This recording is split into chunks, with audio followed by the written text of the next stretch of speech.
Aloha guys, you'll have to excuse me, I'm driving, but I got something to say, man. I'm about to unload on some of these characters on YouTube, these quote-unquote red pillars, or in the pursuit of truth and the optimization of relationships and quote-unquote, figuring out women and outsmarting them. I'm about to unload on these characters who speak in the name of different religions and that's working for them. We're unloading. All right, and the live chat, you guys who boost, and push, be prepared. I'm about to take out my existential stress and intellectually wreck these people. All right? So, first of all, the only proper religion and what religion was in theory, and people kind of in the back of their heads in theory think it's supposed to do, is to create a stable society, but specifically to protect women. So to kind of make women the center of, women are, they have different designs, so they're more vulnerable. They have different, their mind is designed to handle dealing with the emotions of a young child. So it's like it's a different level of tolerance, and so I have this theme of celebrating women, looking at their body and their flower as if it's, that's what humanity is all about, as opposed to a lot of, cultures will have this tilt towards like the man's body and the men's genitals and woman's TTs, and but that's not like okay. And then there's, and so that's my first stance. And any religion that's not pushing that celebration of women and their body should be put into question. And then you have this idea of virginity, which a lot of the people in the red pill, these quote unquote, awakened men, which a lot of them are awakened. They are skeptical of the government, of laziness, of people wanting things because of their ethnicity, as opposed to wanting it to be a merit-based society where you get things based upon your competence, not because you're of a certain ethnicity, or because you're maybe related to, like, maybe you're through association, like your family's well connected or something, and so you get the no. It's this we are turning the world into the world of the individual sovereign, also known as like an individual king or queen. But the paradox is that you're not lording over other people. You're mastering your own emotions, your own chakra system, so that and your finances and such, so that you're full spiritually and otherwise, and so then you can add to the community. You can take more than you give, and feel excited about it. Feel that subtle excitement, rather than trying to get that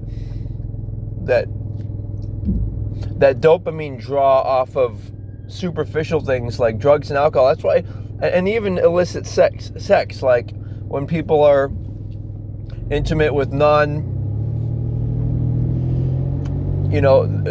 premarital intimacy, and that's where I'm going with this. Let me tie this back in, because when you do all of that stuff, you're getting energy from an unsustainable source, and here's another big thing, and here's just going to tie it right back into the virgin concept and the premarital intimacy concept.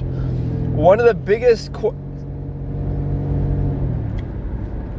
qualms that people have with religion is that it's like, and for that matter, marriage, is that like, oh, it's like we're doing it because if we don't, they're saying we're gonna go to hell or it's sin. And then what happens is people who are skeptical of that idea, people who don't believe in that, they make a decision that, you know what, that's not even me. Like, I'm not. People say they identify as Christian, but they don't, it's or another religion, but it's not really them. And the problem with all those religions is there a dilution of a prior, more orthodox and formal religion that was. And yeah, there are all these clothing restrictions and rituals, but I don't think you need that much coverage up as a woman, and especially you want your wife to have competency. You want her to be able to make some income if you, for some reason, can't. You maybe in a perfect world, she can stay home and watch the kids and everything, but in a perfect world, maybe it's more perfect that the husband and the wife are, like I'm saying, individually sovereign. They don't have authority over other people. So they can't like dictate to other people to give them more money or give them, more. They have to make it on their own. And when you make on your own, when you work on your own, something magical happens. You have the right to truly feel like you're earning things and feel these more subtle experiences of what life actually is. And so that's kind of where I'm trying to go with this. I'm trying to go from the direction of true spiritual empowerment, but how that translates into the physical world is like the idea of marriage. Marriage is not about, it's some type of social obligation or cultural, or it's like, I'm like, or religious people are trying to bash people, like saying, you better get married, like as if it's some obligatory task. What it is it's a revisiting on the self. You're going to be far more selective about who you marry as opposed to a person that you are only casually attracted to for sexual purposes. Like, and then, it's just not enough, okay, to be physically and mentally attracted to someone. You like their personality, you like their body. You have to also like their direction they're going in life. You have to like their values that you would share, that you would imbue, that you would teach to your children. That's what marriage is about. It's about children. It's about providing a stable structure for love. And so instead of the word sin, I'm going to use the word love, sustainable love, and unloving. People like to use the words fear versus love. I'm going to use the words loving versus unloving. Okay? So, for example, it's unloving for somebody to hire a prostitute because the prostitute, that exchange that is unloving. If you respected that person, you wouldn't try to trade your body for money in that scenario. And guess what? That's what a lot of people do right now, under the auspices of, we're partners, we're in love, we're attached, we're together, we're seeing each other, we're dating, we're engaged, we're boy and girl friend. all these terms are half-hearted. The only real thing that is real is marriage. And so, and this is getting forgotten in the religious communities, and the reason it's getting forgotten is because there isn't an intellectual spin on it. There's no logical derivation like I'm providing you now, and it's only an emotional plea that, don't do this, or you'll go to hell, or you'll be in sin, and you'll be struck down by an omnipotent God. But the problem with that is you wouldn't even. The idea of there being a God like that is only it's a human, what's the word? It's a human anthropomorphization, where you're imposing these human limitations on what a God force is. What a real God force is us. It's the unadulterated conscious light that we all are.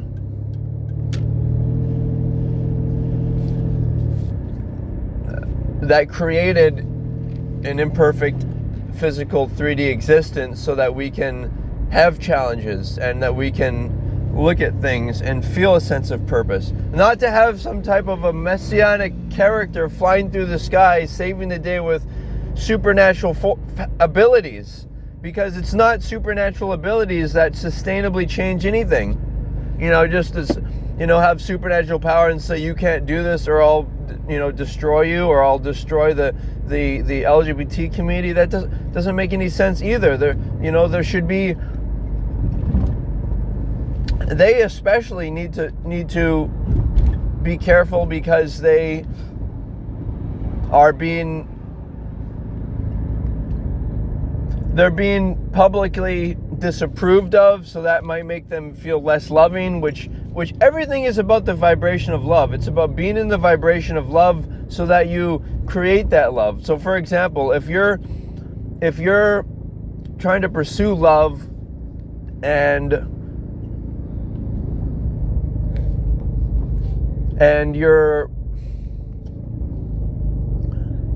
you can't simultaneously, all the boyfriend, girlfriend, all of that stuff is about seduction, and it's like you're not sure. It's like, yeah, maybe I'll be with this person, maybe they're the best person I can do for right now.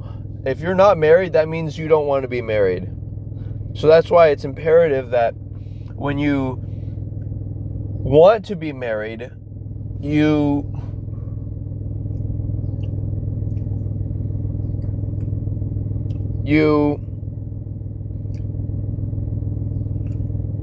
get into this frequency of this love vibration where you're like, okay, everything I do is going to be oriented towards, like I said, the marriage. What's marriage also about? It's about a heightened selection process. When you get married, you'll be much more, what, this is me, and these are things that I like, and I'm not willing to let them go for just to in the name of wanting to pursue hedonistic sexual gratification, which, by the way, for both men and women in this day and age, we have invented plastic sex toys that are more than effective, and both men and women should be taking care of themselves. And here's my big smack to the Christian, or to a lot of religious ideology, which seem to have this bias against masturbation. Guess what? A lot of them are struggling with avoiding premarital intimacy, and then they do this whole, well, can we kiss? It's like, dude, that's so fucking fake. It's so half-hearted. When you're get married, you should just go right, into full-on sexual intimacy. All right, and another thing is the virgin is important because it would make it so we're all, if all women are like people like Fresh and Fit and Andrew Tate and these characters, they say the West is departing from morality, but they perpetuate a culture of, and I don't know if this is a current thing with Andrew Tate, or I don't know if this currently applies to these characters, but the kind of narrative that they push is this kind of like, it's women's fault, women have deviated, but guess what? It's not women's fault. It's men's fault for letting their daughters go and be around predatory males, because even men their age in high school and everything, they're all gonna, they're gonna prey upon the women. You don't leave your daughters around men. And this is like something that's been understood for thousands of years, and yet it's being rejected because we're somehow being progressing into a newer future. Well, guess what? There are some things that need to be discarded in culture. But now there are some things that work in culture, like formality, like dressing up well, like talking formally, like writing formally. This allows us to master and transcend more base levels of interaction that can end up in physical violence. If we can communicate thoroughly, we can negotiate and use effective diplomacy. And so, but to tie it back in, so these characters, they say the West is failing, women are, and it's women's fault, chivalry is dead and women killed it, that whole type of thing.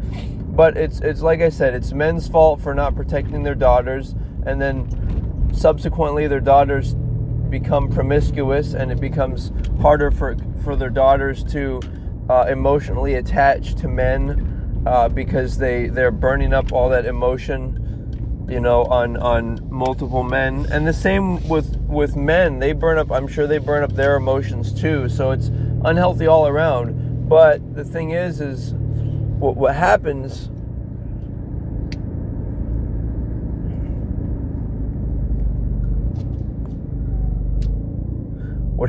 is funny.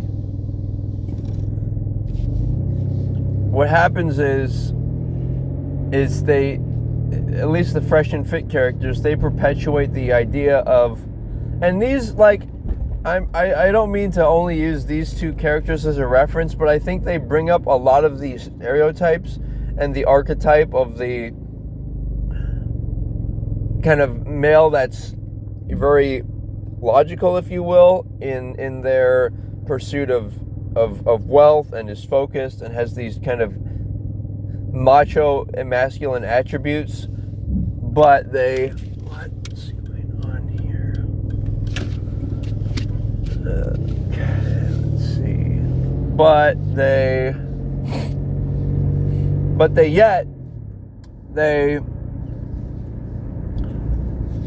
don't actually, they're not actually operating on a masculine level when it comes to, you don't half-heartedly, play around with relationships. You don't tease yourself. You don't be around women that you're not attracted, that you don't care about. Because that's another thing that happens, is the reason people are the way they are is because they don't care about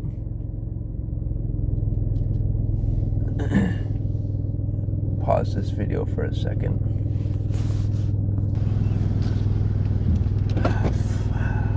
Jefferson Elementary School. What?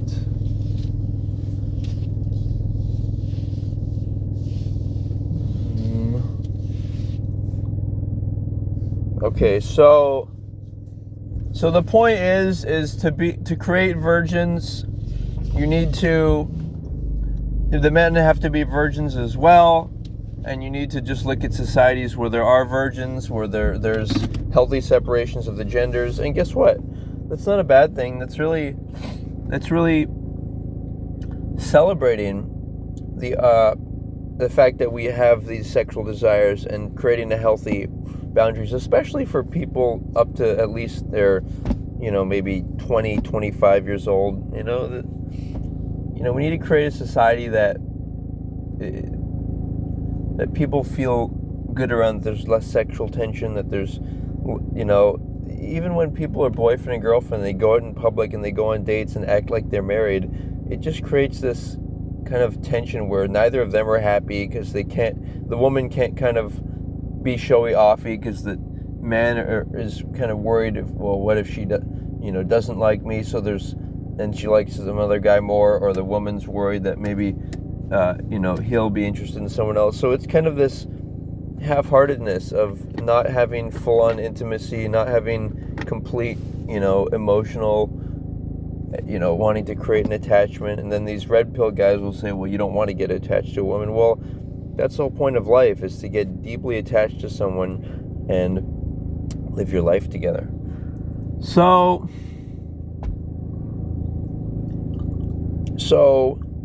basically that's all of that.